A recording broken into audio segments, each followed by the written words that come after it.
Well, Sherry, I'm so glad for our conversation today, for the community to get to meet you and to kind of get to hear what you do, but really to learn from you, as a lot of us in the community, we're at different stages of building a business, and to kind of understand, as we build businesses, we need help, and how do we find the right help at the right time in those different stages. So before we dive into some of that, will you share a little bit about who you are and what you do? So my name is Sherry Murtaza. I am a director of business development at EasyTeams, which is a virtual assistant service. And we're a California registered company. I've been in the industry for a good 9 years now in total. I've been running this company for 2 years. And prior to that, I've been an operations manager into different offshore projects, as well as being a virtual assistant myself in the beginning of my career. So I've seen both ends of the road. That's awesome. No, yeah. And as the world continues, virtual becomes more and more accessible. It's a really powerful tool in building our businesses, but sometimes it can be one that's a little hard to navigate, especially I think for a first time. But even as people kind of say, "Oh, I had someone who did this thing, but can someone do this other thing?" And maybe sometimes as we get into it, I wonder, I think sometimes I even went in our conversation, I realized there were things that's like, "Oh, I didn't know a VA could do that." And Yeah. so I'm excited to kind of maybe open wider what's possible for a lot of our community members as we jump in. So, but Absolutely. It's yeah. funny, David. Most people Mhm. don't realize how much help they can actually get out of virtual assistant until they start talking about it. I Yeah. mean, there are too many unnecessary tasks on our plate that are not necessary for our presence to be in it or for us to do, like Right. admin work or follow-up calls, something that is just tedious day-to-day task, important, but not for us to do necessarily. So if Right. we have enough tasks, those can be delegated. And we don't really take out the time in our day-to-day to think about those that we can offload from our plate.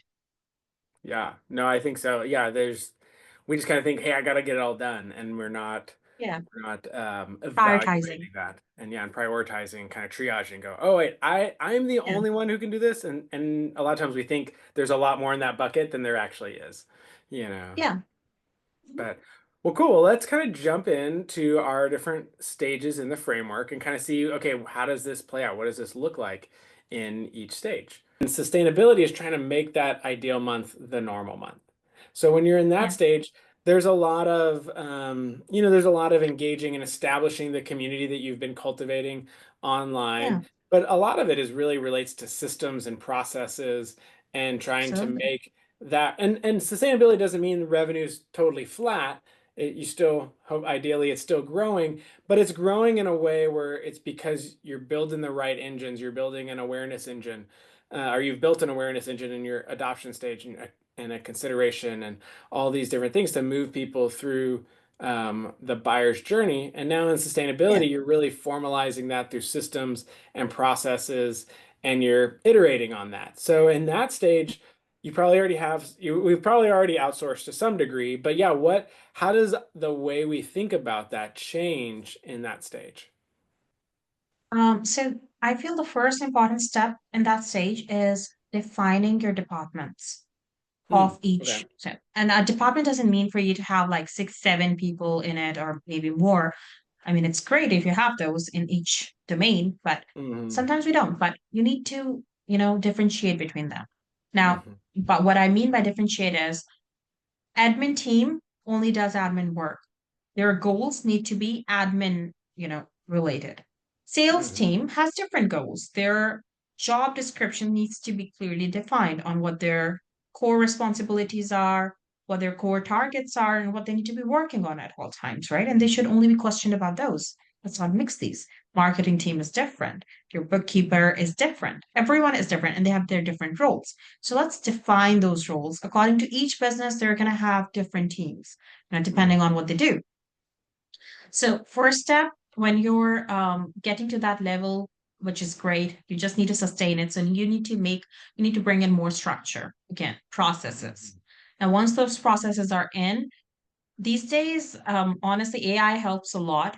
You could get some job descriptions from there as well, just to get your, mind straight, Hmm. get something in writing for you and build something up from that too. Or get some help from outside to help you strategize better. But Yeah. yes, define the departments and then hire in those departments accordingly. Again, get the number of hours on a list that you'd like to, or maybe have a manager or person who's working in that domain who understands that domain better, okay, to Hmm. create the number of hours extra that need help or they need some assistance in, right? And then go out and look for the resources and then assign different, people for different domains because not one person can do it all. So you Yeah. can't be really hiring a SEO guy to do your graphic designing as well. Not happen, Yeah. right? That's very rare that a person from one domain can do the other as well. So you Hmm. need to understand, you need to find specialized people so they can get the work done quicker and better, quality wise. That makes a lot of sense. Because, yeah, because early in those stages, like you're saying, it's really common to wear a lot of different hats for everybody. Yeah. There's a lot of like, oh, can someone do this? We've never done that before. We didn't know that was a thing we needed. Where Um, now it's a lot more known. And so, yeah, I like how you encourage that at the beginning of this stage is like, hey, let's really map these functions. Like, what are the functions of the business?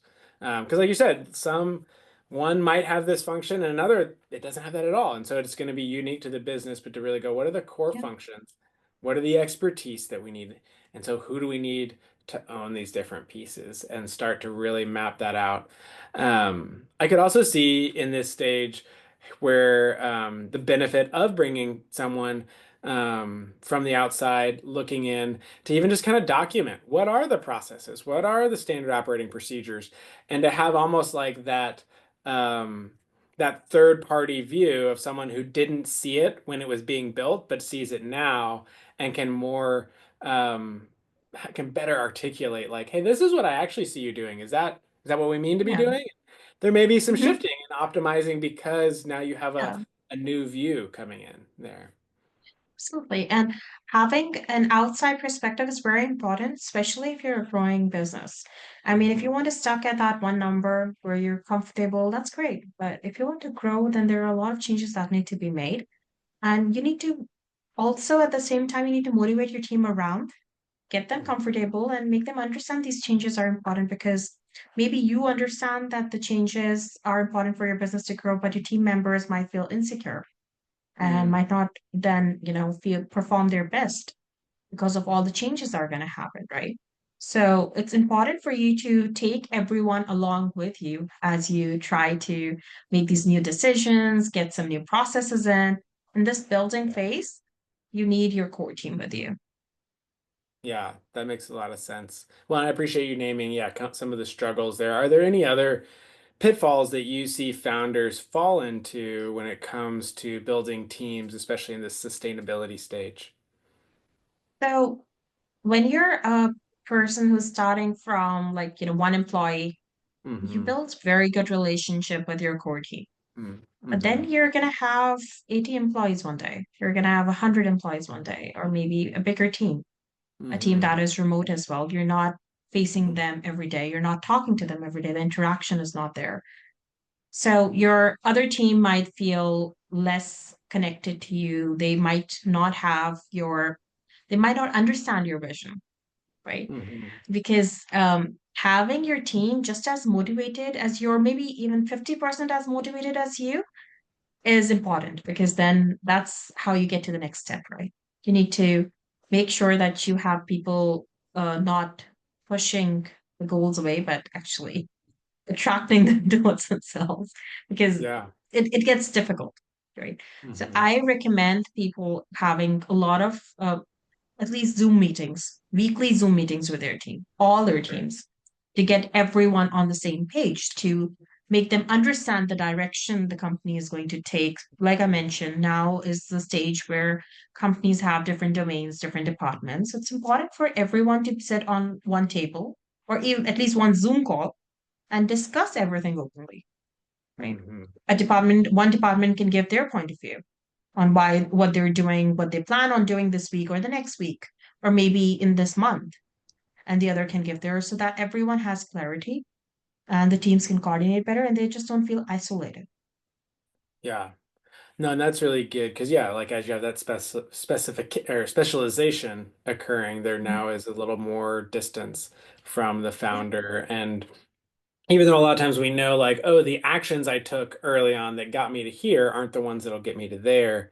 But in the Yeah. same way, not just the like business actions, but the ways of relating to team. I liked how you named that. It's like, hey, it might be three of us all in the same room for a good chunk of that at the beginning, but now, oh, we brought on a couple people over here and a couple people over here, but it's enough that I can kind of keep all those relationships in my mind. But like you're Yeah. saying, during the sustainability stage, and especially as we jump to the next one of scalability, yeah, it's going to get well beyond the number of relationships and things that you can juggle in your own head. And so you really need some communication type of systems like meeting once a week or other tools to keep that all straight. Yeah. So that makes a lot of sense.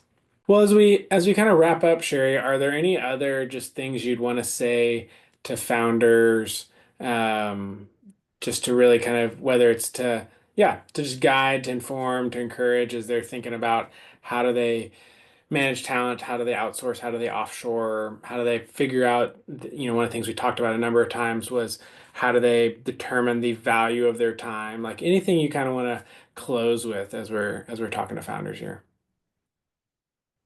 Okay, so even if you've just started thinking about starting a company, or if it's been a couple of years in, or if you've reached the sustainability stage or the scalability stage, any stage you're at, do network a lot, Hmm. not just to grow your business, but also to you never know who you're going to run into, and they're going to say share an experience with you that is going to resonate with you and Hmm. help you grow or do things better. Yeah. So, do you talk and network with other business owners around you? One, and don't give up on your dream just because it gets overwhelming or if it feels like it's too much on the plate right now. Not Hmm. every day is going to be the same. It's going to be like 200% stressful on one day, and then the next day maybe is 1,000% stressful. Well, that's what we signed up for. Yeah. That's what we No, that's a chose. good reminder. So, yeah, and just give yourself a breathing time in between.